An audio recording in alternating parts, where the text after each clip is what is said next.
अस्सलाम वालेकुम दोस्तों। उम्मीद है कि आप सब खैरियत से होंगे। आज मेरे पास आपके लिए बहुत अच्छी खबर है। अगर आप पाकिस्तान में रहते हैं, अब आपको अमेरिकन वीज़ा मिलेगा आपके अपने घर में बगैर इंटरव्यू के। कस्टमर सर्विस को बेहतर बनाने के लिए अमेरिकी हुकूमत ने नॉन इमिग्रेंट वीज़ा की दरख्वास्त देने वालों को इंटरव्यू में छूट प्रोग्राम के तहत इंटरव्यू के बगैर अपने वीज़े की दरख्वास्त देने की इजाज़त दे दी है।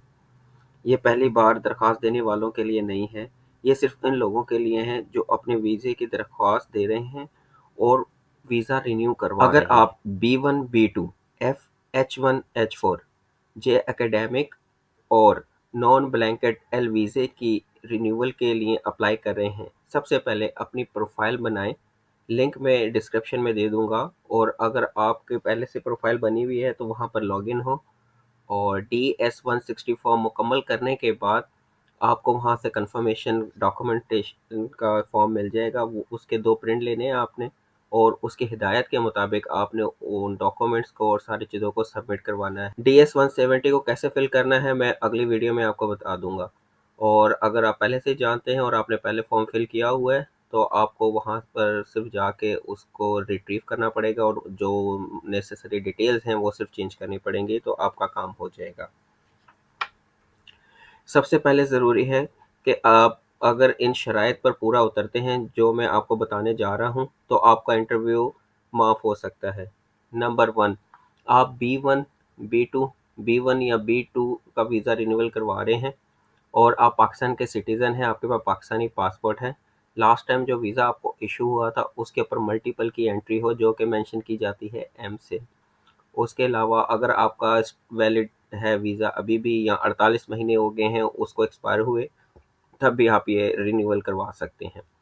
उसके अलावा आपको सेम कॉन्सुलेट या सेम एम्बेसी लाइक अगर आप पाकिस्तान में हो तो पाकिस्तान से इस्लामाबाद से या कराची से करवाना पड़ेगा। ये नहीं हो सकता कि आपने वीज़ा पाकिस्तान से लिया हो, अब आप किसी और कंट्री तुर्की में, यूएई में हो और वहाँ पर अप्लाई करें तो रिन्यूअल नहीं होगी। इसी तरह आपका पुराना जो वीज़ा है ना तो वो कैंसिल हुआ हुआ हो, ना आपने कहीं पर उसको मिसप्लेस किया हो जैसे गुम हो जाता है। मोस्ट इम्पोर्टेंटली आपका नाम, date of birth, nationality, place of birth जो कि आपके पुराने DS-160 पर था सेम होना चाहिए, वो चेंज नहीं होना चाहिए। अगर वो चेंज हुआ तो फिर समझे फ्रेश आपको एप्लीकेशन लॉन्च करनी पड़ेगी, ये रिन्यूअल नहीं होगी। आखिर में यूनाइटेड स्टेट में जब आपने स्टे किया था, विज़िट किया था तो वहाँ के इमिग्रेशन और जो उनके रेगुलेशन है उनको फॉलो किया, कोई ब्रेक नहीं की चीज़। इसी तरह अब मैं आपको दूसरा कैटेगरी बताता हूँ जिसमें इंटरव्यू और वेवर एप्लीकेशन हैं, जैसे कि F, H1, H4, academic J and non blanket L visas.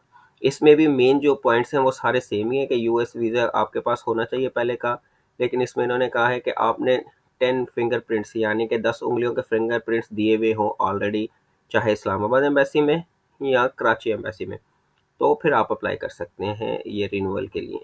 तो उसमें वीज़ा इंटरव्यू नहीं होगा।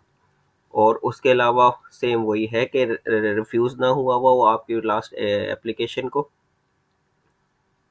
और रिवोक नहीं हुआ होना चाहिए और अगेन वही name, date, place of birth वगैरह सेम होनी चाहिए, चेंज नहीं होना चाहिए, इसमें कोई चेंजेस नहीं है।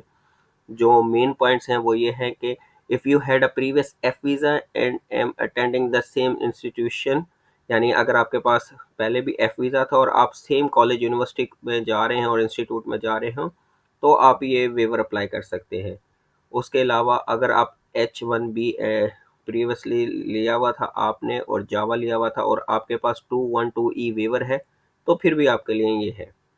और उसके अलावा box 4 of DS-2019 states one of the following, यानी ये बॉक्स में आपको मेंशन हो रहा होगा सेकेंडरी और university student, professor, research scholar, short term scholar अगर और आपको स्पेशलिस्ट मेरी तो वीडियोस अच्छी वीज़ा के लिए हैं और आप ऐसे मज़ीद वीडियोस देखना चाहते हैं तो मेरे चैनल को सब्सक्राइब करें।